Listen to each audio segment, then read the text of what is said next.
Hello friends, welcome to my channel. Today మనం 21st June 2025కి సంబంధించిన important current అఫైర్స్ని ఈ వీడియోలో డిస్కస్ చేద్దాము.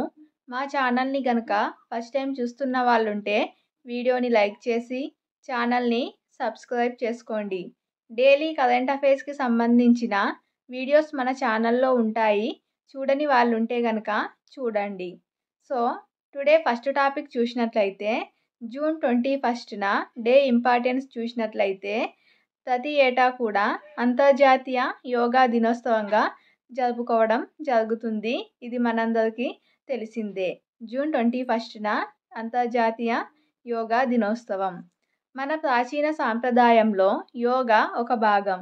శారీరక ఆరోగ్యాన్ని మెరుగుపరచడంతో పాటు మానసిక ఉల్లాసాన్ని కలిగిస్తుంది యోగా. యోగా వల్ల ప్రజలకు కలిగే ప్రయోజనాలను తెలియజేసే లక్ష్యంతో ప్రతి ఏటా కూడా జూన్ 21న ఇంటర్నేషనల్ డే ఆఫ్ యోగాగా నిర్వహిస్తారు.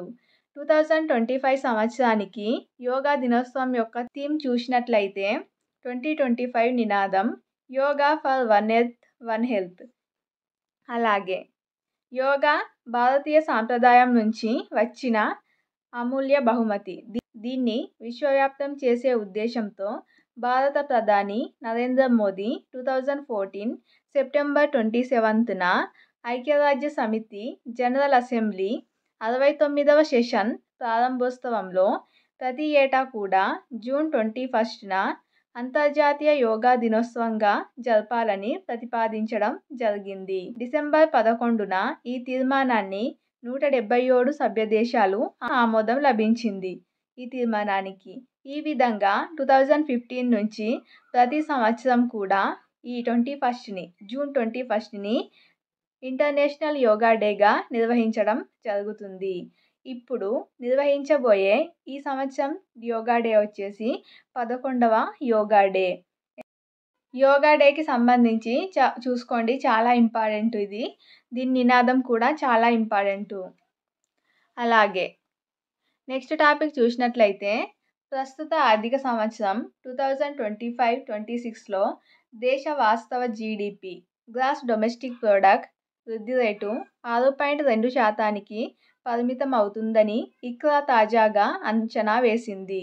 వాస్తవ స్థూల విలువ జోడింపు జీవీఏ కూడా 6.4% నుంచి 6%కి పరిమితం అవుతుందని ఇక్రా అంచనా వేసింది. అలాగే నెక్స్ట్ టాపిక్ చూసినట్లయితే ఐఐటి గువాహటి తక్కువ ఖర్చుతో భూగర్భ జలాల్లోని ఫ్లోరైడ్, ఐరన్, ఆర్సెనిక్ వంటి హానికారకాలను తొలగించే కొత్త వ్యవస్థను ఐఐటి గువాహటి అభివృద్ధి చేసింది. ఇది తక్కువ ఖర్చుతోనే భూగర్భ జలాల్లో హానికార వ్యర్థాలను తొలగించే కొత్త వ్యవస్థ.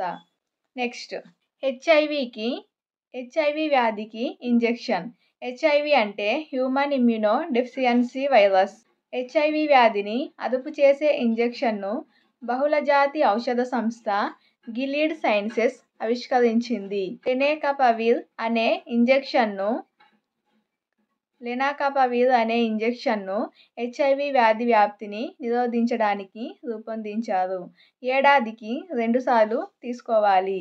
ఇప్పటి వరకు ఈ వ్యాధిని అదుపు చేయడానికి రోజు టాబ్లెట్లు వేసుకోవాల్సి వస్తుంది. ఇప్పుడు ఇంజెక్షన్ను రూపొందించడం జరిగింది.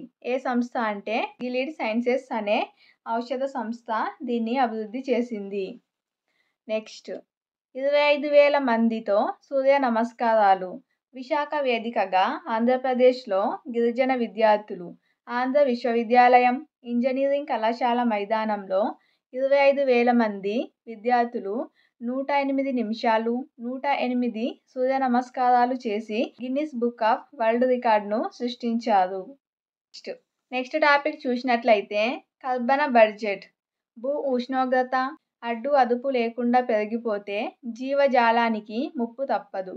దీన్ని నివారించాలంటే భూతాపం పెరుగుదలను 1.5 డిగ్రీ సెంటీగ్రేడ్కు పరిమితం చేయాలని 2015లో పారిస్ వాతావరణ సభ తీర్మానించింది.